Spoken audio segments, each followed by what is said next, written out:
કિંજલબેન થોરિયા, ભદ્રેશભાઈ રાવલ, નૈનાબેન વાઘેલા, ચાંદખેડા. હાલો. પૂજ્યશ્રી કિંજલ થોરિયા, અંબા ટાઉનશીપથી.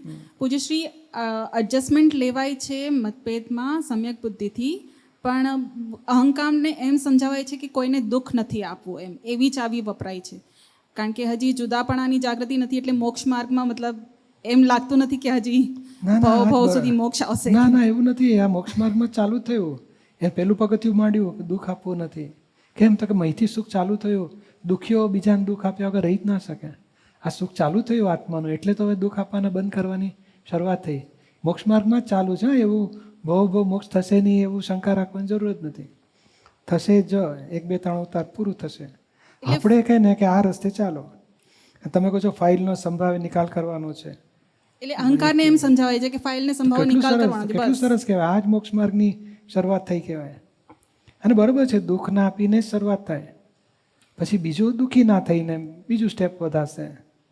એટલે આ બરોબર છે. આપણે આગળ વધીએ અને દુઃખ અપાતું હોય તો પ્રતિકોણ કરીને પાછા ફરીએ, ફરી ના આપીએ એવું નક્કી કરીએ. બરોબર છે. ભદ્રેશભાઈ રાવલ, નૈનાબેન વાઘેલા, ખોડાભાઈ સુથાર. જય સચ્ચિદાનંદ પૂજ્યશ્રી. વ્યવહારમાં દાદા કહે છે ને કે કુદરતી રીતે મતભેદ પડી જ જાય, તો એનું શું કારણ? એ હું સાચો છું એનો અહંકાર જ વચમાં આવે છે કે બીજું? એટલે આપણને એમ લાગે કે અને બધી માયન થાય ને, છોકરાનું સમજાવું છું, સમજે એને ભલા માટે જ કહું છું. બધી માયન હોય કે ના? હા, હોય ને. અને છોકરાને પૂછીએ તો શું લાગે કે ખોટી વાત છે, મારા ભલા માટે જ કહે છે, એવું લાગતું જ નથી કે છે. હવે કેમ તો કે આની પાછળ આપણો આગ્રહ હોય કે કંઈક પકડ હોય કે કંઈક આક્ષેપ હોય કે કંઈક અંદર એને દોષિત જોઈને કહેતા હોય એવું કંઈક. અને નહીં તો કદાચ સાચી વાત હોય ને, અને સાધારણ દાદાએ ના કીધું કે તમને એ પૂછ્યું આપણે લગ્નના પ્રસંગમાં શું આપીશું, તો કે આપણે જે ઘરમાં ચાંદીના વાસણો છે એને આપજો બધા સરસ પોલિશ કરીને. બરાબર. એ સાદી જ વાત હતી, એમને વાંકું પડી ગયું કે તમારા ભાઈની ત્યાં દીકરીને લગ્ન આવે છે ત્યારે તો તમે મોટા મોટા તાટ આપો છો, મારા તારા થયું, આ તો ભૂલ થઈ ગઈ. તો કે એમને હું એમ કહું છું કે 500 રોકડા આપવાના. શું આટલું બધું અપાતું હશે? ફરી ગયા. એટલે આ શું સાચી વાત હોય, સાધારણ જ હોય, પણ તોય એને જો વાંકું પડ્યું એટલે આપણે વાળી લેતા આવડવું જોઈએ, એડજસ્ટમેન્ટ કરતા આવડવું જોઈએ. હવે ક્યાં સુધી પકડી રાખવું ને એની લિમિટ સમજાતી નથી. કે આપણને દેખાય છે કે આ સાચું છે અને પ્રેક્ટિકલી આપણને અનુભવમાં પણ હોય, હવે સામેવાળાને આપણને અનુભવમાં હોય આ સાચું છે, એમને અનુભવમાં નથી ને. ના, એને નથી. એટલે એ અનુભવ નથી થયો ત્યાં સુધી એ નાહી સ્વીકારે. એટલે આપણે છોડતા જાઓ ને પછી ઊંધાના રસ્તે નહીં. ઘણા કહે છે ને આ જ રસ્તે એરપોર્ટ જઈશું ને જલ્દી પહોંચાશે. આપણે કે ના, આ રસ્તે બધા બંધ છે, રિપેરિંગ ચાલે છે, ફરીને જઈએ. માને જ નહીં, આ જ રસ્તે જવું છે. તો આપણે અનુભવ લેવા દો, પછી અટવાઈને 20 ને બદલે 40 મિનિટે પહોંચીએ. એ અનુભવ તે વખતે એ પેલી વ્યક્તિ લે છે જે હું નહોતો કહેતો, તો થયો ને પ્રોબ્લેમ, એ ના બોલાય, એને અનુભવ થવા દો. બીજી વખત જાગૃતિ આવશે કે કહેતા સાચો રસ્તો હતો, મારી પકડ ખોટી હતી. એટલે આપણે સાચું હોવા છતાંય છોડતા જઈશે તો એને અનુભવ થતા જશે. પછી એ સમજશે કે આ બરોબર છે, પેલું છોડવા જેવું છે મારું. એટલે પ્રશ્ન એ થતો હતો કે આપણે સાચા છીએ એનો અહંકાર વગર કોઈ વાત કહેવી હોય એની સમજણ નથી આવતી, કે અહંકાર વચમાં ના આવે અને આપણી વાત મૂકીએ. એનું કંઈ ભદ્રેશભાઈને કહેવાનું, ભદ્રેશભાઈ સમજાવીને વાત કરજો, દુઃખ ના થાય તે નક્કી કરજો. એટલે દાદાએ નથી કીધું કે હે શુદ્ધાત્મા ભગવાન, ભાઈનું મનનું સમાધાન થાય એવી વાણી બોલવાની શક્તિ આપો. ભદ્રેશભાઈ એવી વાણી બોલજો એના મનનું સમાધાન થાય. એ પદ્માવતીમાં એના મનનું સમાધાન થાય, એના સર્વ વિઘ્નો દૂર કરજો. પ્રાર્થના કરીને સરળતાથી વાત કરવાની. બરાબર છે. વિધિ પ્રાર્થના કરીને વાત કરાય તો છતાં વાંકું પડે તો પ્રતિકોણ કરીને પાછા ફરવાનું. ભલે. સચ્ચિદાનંદ.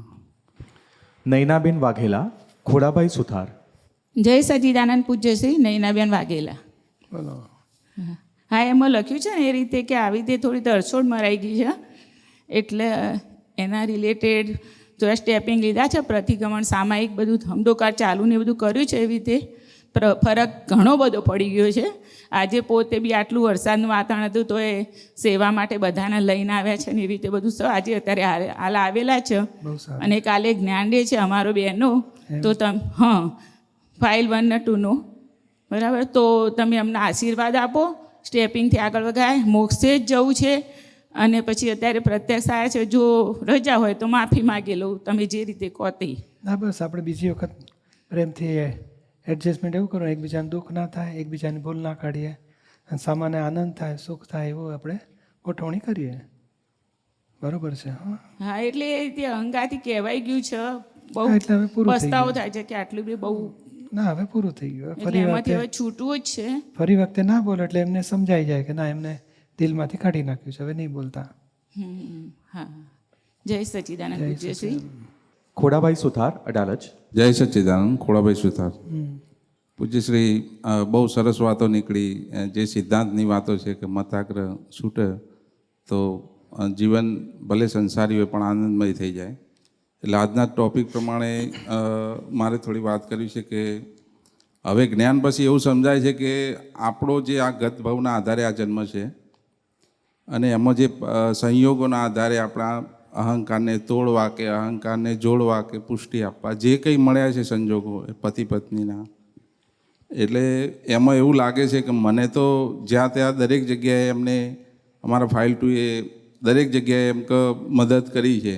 જ્યાં અટકતું હોય તો ત્યાંથી સુધાર્યું છે, બગડતું હોય તો. એટલે આપણને એવું લાગે કે કંઈક એવા ભાવ કર્યા છે કે આજે નહીં તો અત્યારે કેટલું વાતાવરણ આજુબાજુ ઘણી જગ્યાએ જોઈએ છીએ તો એટલું બધું થાય કે લગ્ન ના કરવા જોઈએ. પણ હવે અમારે હવે કોઈ તકલીફ હજુ સુધી પડી નથી અને બહુ સરસ ચાલે છે. તો શું એવા જ ભાવ કર્યા છે કે આવા જ આપણે સત્સંગી મળે, આપણે સત્સંગને પુષ્ટિ આપે એવા મળે, હા, એ બધા. દરેક જગ્યાએ બાળકોને મદદરૂપ થાય એવા, આપણી ક્યાંય ભૂલ હોય તો સુધારી લે. હા, એ બની શકે. તો નારી શક્તિમાં પૂજ્યશ્રી એવી શક્તિઓ પડી છે કે એ જ્ઞાની જેવા અથવા સંતો મહંતો બધાને એટલી હદે લઈ જાય એવી શક્તિઓ પણ નારીમાં પડી છે. અને આપણે પછી ઘણી વખતે વગોઈ કાઢતા હોય છે. આ બધું તો આપણી ઘણી ખરી આપણી ભૂલો, આપણી નબળાઈઓ ઘણી ખરી હોય છે, અને આપણે ધણીપણામાં એવું માની બેસીએ છીએ કે આપણે જ સર્વસ્વ છે. તો પૂજ્યશ્રી ઘણી ખરી જગ્યાએ ખોટું જ છે ને. બરોબર છે. એટલે થોડોક નાનો પ્રસંગ કેવો છે એમનો કે હું મારી જાતને ઘણું જ્ઞાનવાળો સમજતો હતો. 2-3 વર્ષ પહેલાંની વાત છે. અને આપણો PMST સત્સંગ હતો, પતાવીને જતા હતા, અને એમને પૂછ્યું મેં કે પૂજ્યશ્રીને કેટલું બધું જ્ઞાન છે? તો મને કે એ તો આજના ભાવનું ના હોય, એમના તો ભવો ભાવનું છે. ત્યારે મને થયું કે આ તો ઘરમાં રસોઈ કરે, અમને કેટલું બધું જ્ઞાન હોય છે, અને આપણે જાણી બેસીએ છીએ કે આપણને જ જ્ઞાન હોય છે. એટલે હવે જ્ઞાનીને જોયા પછી એવું થાય છે કે તમે જ્યારે હું પ્રશ્ન પૂછતો હોય તો મારો વ્યૂ પોઈન્ટ હોય, કારણ કે હું અજ્ઞાનમાં ઊભો લે છું. સામે કોઈ આપતપુત્ર સત્સંગ પૂછતા હોય તો પણ એ પણ પોતાના થોડા ઘણા વ્યૂ પોઈન્ટમાં ઊભા છે, અને તમે પોતાનો આખો એક મત છૂટો કરીને અને એમના વ્યૂ પ્રમાણે એમના જે જોઈતો હોય એવો જવાબ આપો છો. ત્યારે એવું દર્શન થાય છે કે આપ તો દીપકભાઈને વટીને બહુ દૂર નીકળી ગયેલા છો અને અમારી વચ્ચે બેઠા છે, અને એમને આવું દર્શન થાય છે પૂજ્યશ્રી. એ અદ્ભુત છે, કારણ કે તમે પોતે કોથળા જેવા થઈને દરેકના વ્યૂ પોઈન્ટ પ્રમાણે સામાન્ય અનુરૂપ થઈને જવાબ આપો છો. એટલે અમે તમારો સત્સંગ કદી ચૂકીએ નહીં. એક પણ ક્ષણ અમારે વરસાદમાં પણ અમે આવીશું જ. હા, અને ફાઇલ ટુને પણ લેતા આવીશું. થોડું વધારે છે તો માફ કરજો. જય સચ્ચિદાનંદ. જય સચ્ચિદાનંદ. હલો પૂજ્યશ્રી, થોડોક અનુભવ જેવું પણ કેવું છે અને એમાં ખૂટતી ચાવી આપો એના માટે મારે પૂછવું છે કે મત વ્યૂ પોઈન્ટ વાઇફપણાના અહંકારના હતા, માન્યતાઓ હતી, અને બહુ ઇઝી છે કહેવાનું કે સામાન્ય મતને સ્વીકારી લો અને તમારો મત છોડી દો, પણ જ્યારે પ્રેક્ટિકલી કોઈ એક માન્યતા મત ઓળખાય છે ત્યારે છોડવાનું આવે છે તો વાઇફપણાનો અહંકાર બળે છે, તૂટતો હોય છે, અને એટલું ઇઝી નથી હોતું ને એના કારણે બે અહંકારની ટકરામણો થયા કરે, ડખા થયા કરે. આ બધામાં ફાઇલ વનને પોતાની માન્યતાઓ છોડીને સામાન્ય મત પ્રમાણે સ્વીકારવાનું મુશ્કેલ પડતું હતું. એની સામે નિર્દોષની ચાવી એક જ આમ બહુ કામ લાગી કે વાઇફપણાના અહંકારને ઉપરી ભેગા થયા છે, તો ઉપરી ભેગા થયા એ જ આપણી ભૂલ. નિર્દોષ દ્રષ્ટિ વાપરી અને જોયું કે આ અહંકાર બળે છે ફાઇલ વનનો, વાઇફપણાનો, અને એની માન્યતાઓ હતી કે બગડી જશે, નુકસાન થશે, તો એની સામે વ્યવસ્થિતને સ્વીકારીને થોડીક આમ એવું લાગે કે હિંમત કરવી પડે છે. અને ત્યારે આપણે બહારની ટકરામણને ટાળી શકીએ છીએ, ત્યારે અંદર કંઈક બળે છે, ખબર પડે છે કે આ કંઈક અહંકાર બળે છે. અત્યારે આ પ્રોસેસ ચાલુ હોય તો આમાં ખૂણામાં એક આનંદ છે કે મારું હિત થાય છે, કે ક્યાંક મારો અહંકાર બળે છે, પણ હજી એક્ઝેક્ટનેસ આમાં તપમાં કંઈ ખૂટે છે. શું વધારે ગોઠવી શકાય? આ બસ આગળ વધવા દો. આપણા નિર્દોષ જોવા છે, અકર્તા જોવા છે, શુદ્ધાત્મા જોવા છે. એ સિવાય વાંકું દેખાય તો પ્રતિકોણ કરીને પાછા ફરો. પૂજ્યશ્રી બહુ મોટી આમાં આ પ્રોસેસ કરવામાં જે હિંમત જુટાવીએ છીએ ને એમાં એક મોટો આધાર આ પ્રત્યક્ષનો છે, દાદાની કૃપાનો છે, કે પૂજ્યશ્રીની રાજીપા માટે કે દાદાની કૃપા માટે અહંકાર તૈયાર થાય છે. એ વસ્તુ એક બે બહુ મોટી જોઈ મેં ફાઇલ વનમાં, કે આ એક બહુ મોટો આધાર છે કે દાદાની કૃપા કે પૂજ્યશ્રીના રાજીપા માટે હું આ તૈયાર થાઉં છું. એમ મારે એ ગુમાવીને કાંઈ અચીવ નથી કરવું. બાકી એટલું ઇઝી નથી કે આ છોડી શકાય. બહુ સહેલું છે કહેવાનું કે તમારો મત છોડો, સામાનો સ્વીકારો, પણ આ પ્રોસેસમાં વધારે સ્ટ્રોંગલી નિર્દોષ દ્રષ્ટિ સાથે આગળ વધાય ને એવું મને બરોબર છે. શક્તિ આપજો. અનિતાબેન ભોઈ, મીરાબેન શેઠ. જય સચ્ચિદાનંદ. બિપિન, પૂજ્યશ્રી, આ મતભેદ એ મનભેદમાં ક્યારે કન્વર્ટ થાય? એ છોડો ને, મતભેદ મટાડવાનું શીખો ને. એટલે એ તો મતભેદ વધતો વધતો પછી એ ત્યાં જ જાય ને. એટલે વારે ઘડીએ મતભેદ થાય એટલે એ પછી પછી વધે ને પછી એકબીજા માટે તો કે આ સુધારવાના જ નથી, આની કરતાં હવે આની જિંદગી જીવા જેવું જ નથી, હવે છૂટા થવું છે, એવું થઈ જાય ને. દરેક વાતે કકડાટ કકડાટ કકડાટ થયા જ કરે. એટલે પછી થાય કે એની કરતાં છૂટા થઈને શાંતિથી જીવન તો જીવાય. પણ તમને તો એવું થતું નથી ને. એટલે હવે એ તો તમે મતભેદ જ ઓગાળવા માંડ્યો છો ને. હવે તો સોરી, મતભેદ જ ઓગાળવામાં પડેલા છો ને, મતભેદ સુધી તો ગયું નથી આપણે. એટલે એ ઘણીવાર વારે ઘડીએ મતભેદ થાય એટલે મત જ એટલે પકડવાનું આપણે એવું લાગે કે સામેવાળી વ્યક્તિને વારે ઘડીએ મતભેદ છે કે અથવા એ સામેવાળાને મનભેદ છે એવું પોતાને એવું લાગે. હા, એટલે તો આપણે એને આપણો શું? મતને છોડતા જાઓ ને, હં, એડજસ્ટમેન્ટ લેતા જાઓ ને, અથડામણ ટાળતા જાઓ, મતભેદ છોડતા જાઓ. ટ્રાય કરો. હા, એક મત છોડવાથી તમને અનુભવ થશે કે આટલું છોડ્યું, કેટલું શાંતિ થઈ ગઈ. બીજી વખત શક્તિ વધશે, બીજું છોડતા આવડશે, ફાવશે. એટલે એવું કરીએ પણ એમાં ઓફકોર્સ આપણે દાદાના વાક્યો, જ્ઞાન ને બધું વાપરીએ, પણ પછી એમાં ઘણીવાર એવું બી થઈ જાય છે કે ફાઇલ વન નિરાશ થઈ જાય અથવા તો એને થોડુંક શું નિરાશ થવાનું? આપણે મોક્ષ એટલે- થવાનો આનંદ થાય કે આ છોડવાથી જે ઊંધું પકડેલું હોય છોડ્યું તો આત્મા માટે આગળ વધ્યા. એમાં શું નિરાશ થવાનું રહ્યું? હા, એટલે એ ધણીનું વર્ચસ્વ ખલાસ થઈ જશે, એટલે નિરાશ થઈ ઘણીવાર- જાય, ધણી નિરાશ થઈ જાય ને પછી. હા, એટલે અંદરથી પછી થોડું ડિસ્ટન્સ ક્રિએટ થતું હોય એવું દેખાય અંદર. એટલે આ સમજણપૂર્વક છોડ્યું ના કહેવાય. અચ્છા, એટલે આપણે હા, સમજણ એટલે શું કે ભાઈ આ સાવ રિલેટિવ વસ્તુ, છુલ્લક વસ્તુઓ જેને લઈને પકડવાથી આટલા કકડાટ થાય છે. રિલેટિવ છોડો, આપણે તો એકતા રહી, એટલો પ્રેમ રહ્યો એકબીજા સાથે, એનો આનંદમાં રહેવાનું હોય. બરાબર. એટલે હવે આપણી સમજણ ફાઇલ વનને સમજાવવાની જરાક કાચી પડે છે એવું સમજાય છે. હા, એ કાચી પડે, ઘણી બધી કાચી પડે. હા, એટલે હવે એના માટે શું કરી શકાય? કશું નહીં, સત્સંગ વાણી વાંચીએ, દાદાની નિરૂમાની કેસેટો જોઈએ. ઓકે, જય સચિદાનંદ. બસ, મા બાપ, છોકરા, પતિ પત્ની. જય સચ્ચિદાનંદ. પૂજ્યશ્રી સંદીપ, મુંબઈ. અત્યારનો પૂછવાનો આશય એ જ છે કે અત્યારે જે છું એમાં મને શક્તિ મળે ને આ મારા દોષમાંથી હું નીકળું. આમ બહુ પહેલાં પ્રતિક્રમણનો ગ્રંથ વાંચેલો ને તેમાં હતું કે પ્રતિકાર તો નહીં પણ પ્રતિભાવ પણ ન હોવા જોઈએ. હવે એની જગ્યાએ અત્યારે ફાઇલ 1 ફાઇલ 2માં શું થાય કે લાઈક અગાઉ ઘણા વર્ષો પહેલાં એમણે મારી નાની નાની ભૂલો બતાડી હોય અને જો કે હોય જ તો એ મને ખ્યાલ હોય. હવે એ ભૂલ એની મને દેખાય ઇઝીલી, તો મને આમ બધું થાય કે આ હું કહું પણ એમાં પછી એ કંઈ પ્રોજેક્ટ સક્સેસ તો જાય જ નહીં. પરંતુ એ રહ્યા ખરે કે એ મારી જીત લેવી તો છે એટલે એક રહ્યા કરે. એક સિમ્પલ એક્ઝામ્પલ કે પંખા લાઇટ ચાલુ રાખીને બધા ઘરમાં હશે મારું એ ટાઈમે. હવે મારું કેરફુલ હતું પણ હવે કેવું થયું કે મારું એકદમ એમાં એક્યુરેટ થઈ ગયું. પણ એનું હોય એટલે મને એ થાય કે હું બતાડું, ફોટા પાડી લઉં ક્યારેક, જો આજો, કારણ કે પ્રૂફ વગર તો પ્રૂફ થાય નહીં. એટલે આવું બધું ના પણ કોઈ દાડ આપણેથી ભૂલ નથી થતી. પૂછી થાય જ, પણ પછી શું કરવું છે? આપણે 2 રૂપિયા વધારે બિલને જશે, બરાબર છે. ચાલવા દો, કકડાટ નહીં કરવાનો. અને ભૂલ બતાડીને પછી એ બીજી ભૂલ આપણી બતાડશે. શું કરવું છે આપણે? મારે કકડાટ નથી કરવો, પણ એકવાર ટિક માર્ક કરી લેવું જ કે જો હવે હલકું છે. હા, એટલે એનું શું, એનો અર્થ શું થાય? એને તમે સારી વસ્તુ બતાડી કે ભૂલ બતાડી? ધારો કે જે ભૂલ એને ખબર પડતી હોય મોડી વહેલી, એ ભૂલ બતાડવાનો અધિકાર જ નથી. ઉલટાનો ઉપકાર મને કે સારું કર્યું તમે મને બતાડ્યું, ઓહો આપણા 2000 રૂપિયા લાઇટના બચી ગયા, થેન્ક યુ વેરી મચ, આપણે સરસ છોકરાને ખવડાવ પીવડાવ કામમાં વાપરીશું 2000 રૂપિયા. એટલો બધો ઉપકાર માને ખરા તમારો? 2, 5, 25 રૂપિયા બચ્યા એમાં શું ફરક પડે છે? હા, વેલ્યુ મૂકો, ડીવેલ્યુ કરો. આ બધી જેટલી રિલેટિવની વેલ્યુ મૂકી છે ને એના લીધે મતભેદો ઊભા થાય છે. રિલેટિવની ડીવેલ્યુ કરો તો આ સોલ્યુશન આવે, અથડામણ ટળે.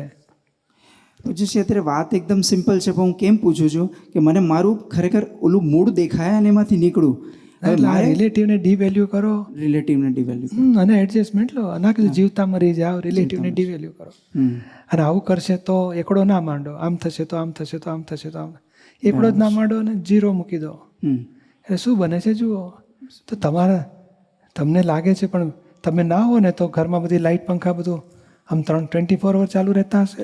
હવે ખાલી જસ્ટ પૂછ્યું છે ના, એટલે તમે જાતને પ્રશ્ન પૂછો કે હું ના આવું તો આ લોકો શું કરતા હશે? 2-3 કામ પતાવીને પછી નીકળે ત્યારે છેલ્લે બંધ કરતા જ હશે, અને કરે જ છે રોજે રોજ. કારણ આપણે 1 મહિનો ના હોઈએ અને બિલનું ચેક કરીએ, અને ગયા મહિના 2-3 મહિનાનું બિલ ચેક કરીએ તો ખાસ ફરક ના પડ્યો હોય. એટલે એ લોકોએ સાવચેત રાખે. આ શું તમે ચેક કરો કે આપણે માનીએ છીએ એવું ખરેખર છે કે આપણે બુદ્ધિનું જ ડખો છે વધારે. પછી હલકો સો બચાવ કરું છું ખાલી. એટલે મને શું મારું હજી એક્ઝેક્ટ નીકળી જાય કે મારે લાઇટનું બિલ આવે એનું છે નહીં, પણ જો તે મને કીધું હવે તારું આ થાય છે, અને પછી તમે કીધું ને કે એમને પોતાને ખબર નહીં પડતી, તો મને અત્યારે બુદ્ધિએ શું કીધું, નથી ખબર પડતી. હા, એ નથી ખબર. એટલે મારે એ આવું બધું અંદર રહ્યા રાખે. અને એ ઘર એમનું છે એમને નહીં હોય કે મારું ઘર છે, ખોટા ખર્ચા ના થવા જોઈએ. નહીં, એ તો બહુ હોય. બધી બાબતમાં થોડું બચાવ કરતા હશે ને, એ બેફામ જ બધું બગાડ કરે છે. ન કરે ને કરાવડાવે પણ. હા, તો પછી એ પોઈન્ટ ઉપર લેવાનો કે આપણે માનતા હતા કે આ તો બગાડ થવા દે છે, પણ ના, ઘણું બધું સાચવે છે. માટે એક બાબતમાં પણ એ સાચવતા જ હશે કરીને સ્વીકારી લેવાનું, ડખો નહીં કરવાનો. એટલે એમાં હું સાચો છું એમાંથી નીકળી જવું છે ને, રિલેટિવને ડિવેલ્યુ કરું છું. હા, બસ. જસ્ટ ચાલો સામાયિકની વાત લઈએ. આજ મત જ છોડવો છે ને મતભેદ મટાડવા છે. અત્યાર સુધી થયા હોય નજીકની ચીકણી ફાઇલ સાથે 1 અને 2 મેક્સિમમ, એની સાથેનું જ લઈશું. અને ઘણા પૈણ્યા નથી તો કે મારે શું કરવું, તો કે આપણે સ્વાધ્યાયની ફાઇલ લો. સ્વાધ્યાય એટલે 1 લેવલવાળા 2 થયા, પતિ પત્ની એટલે સ્વાધ્યાયી. તો કે પછી આસિસ્ટન્ટ હોય અને ઉપરી હોય, 3 લેવલ જ હોય છે દુનિયામાં. સ્વાધ્યાય, ઉપરી અને અંદર. એ 3 લેવલમાં મતભેદનું. પણ અત્યારે આપણે આ બદલા લેવલનું લીધું છે, હસબન્ડ વાઈફ કે 2 સ્વાધ્યાયો. એમાં ચેક કરો કે આપણે મતભેદ કંઈ પડ્યા હોય તે કયા કારણથી પડ્યા છે, કયો એવો મતની પકડો પકડી કે જેથી કરીને મતભેદ ઊભો થયો. 1 પછી એને સામેવાળાને કેટલી વાર ગુનેગાર જોયા, આવો છે ને આવી છે ને આવું જ કરે છે ને આવા જ છે, અભિપ્રાય કેટલા આપ્યા એ ચેક કરો. પછી આપણો મત પ્રમાણે એ કરવું જ જોઈએ એવો આપણો આગ્રહ કે આપણો અપેક્ષા એને ચેક કરો. આ નક્કી કરો કે આપણે મતભેદનું અને એકાંત કાંઈ બોલવું જ નથી એ બ્રેક મારી કહેવાય. કંઈ કહેવું જ નથી, મરવા દો, જે કરવું એ કરશે એ ખોટું, અને હું કહું એમ જ બધું એણે કરવું છે એ ખોટું. વાતોચીતો કરીને સંભાવ સરળતાથી, આપણે સરળતાથી આવું કરીએ તો સારું, તો ના જરૂર નથી, સારું તો શું કરી શકાય, તો આવું કરીએ, ઓકે. એટલે શું સામે સરળતાથી વાતો કરીને સોલ્યુશન લાવીએ. આખી પકડો પકડવી નથી અને મત પકડીને પછી મતભેદો ઊભા થાય ને પછી અંદર ભોગવટા રહ્યા કરે, ડખા થયા કરે, ભેદ પડ્યા કરે, એ સોલ્યુશન લાવવું છે આપણે. એટલે અત્યાર સુધી જે બન્યું એમાં પ્રતિક્રમણ કરીશું. કયા કારણથી આવું બન્યું એની માટે જાગૃતિ રાખીશું, પ્રત્યાખ્યાન લઈશું. લાગે છે ને અમે એક વખત મતભેદ પડ્યા પછી ફરી થવા દીધો નથી. કેટલી બધી જાગૃતિ રાખી કે એ જાગૃતિ આપણે લાવવા માગીએ છીએ કે ફરી ના થાય, વાળી શકાય. થઈ જાય તો વાળી લઈએ, સમાધાનપૂર્વક ઉકેલ લાવીએ. અને કયા મતમાં આપણે અટવાઈ જઈએ છીએ, કઈ પકડો પકડાઈ જાય છે, એમાંય જાગૃત રહીને છોડતા જઈએ. ના ભાઈએ કીધું ધણીપણું આવી જાય છે, અહંકાર આવી જાય છે, હું જ સાચું ધાર્યું કરવા પણ આવી જાય છે, મારી ભૂલ લાગતી જ નથી. એવો બધો દોષને લઈને જ આ મતભેદો થાય છે. 2 કલાક 12 કલાકે ભાન થાય ત્યારે પેલું ફટાકડો તો ફૂટી ગયો હોય. તોય આપણે કહીએ છીએ જાગૃતિ આવી, બીજી વખત માટે જાગૃત થાવ કે ફરી આવી ભૂલ ના થાય, માટે શક્તિ આપો અને હું કચાશ નહીં થવા દો બીજી વખત. તો ઓછું થતું થતું ખલાસ થાય એવા મતભેદો.